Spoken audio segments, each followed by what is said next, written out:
guys. So, meron kami binili sa 7-Eleven at kakarating lang namin kanina at bumili kami ng clackrets. So, bawal pa nila yun sa ano, dapat 3 lang. So, ito yung binili na. Clackrets. So, 4 lang nito guys. Tapos next time, minsan lang pwede nito. Yan guys, basahin nyo. Malaki yan guys, meron yan. Check out lang sa Shopee nito. Pero nabili namin to sa 7-Eleven dito sa Ormoc City. City Coffee. At ano, pinili namin to sa 7-Eleven. At buksan na natin. Ito guys ha. Maghintay na kayo pag di kayo nagtitay kayo. Anong tawag dito? Pero yung itsura niya guys. Ang dami, 1 pieces lang to.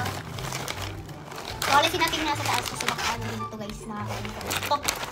Ay, parang bubuksan lang namin. Yan. So, tikman na natin yung kulay.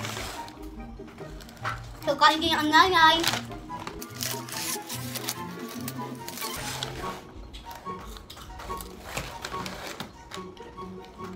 So, ito yung basa niya. So, magkakasakit tayo dito. So, 4 lang isa. Sisira ang utak natin.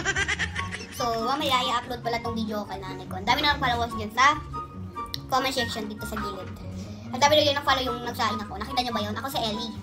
Ha, huwag mong kakalimutan yung mag-like, comment, and share para mag-subscribe na kayo dito sa gilid.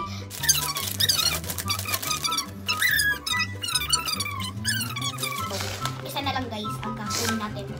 So, inom na rin tubig.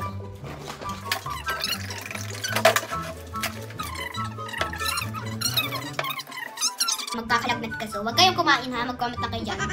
So, huwag kayong ano. So, kailangan natin ng uminom ng tubig kasi matamis. So, sugar box. Bye-bye!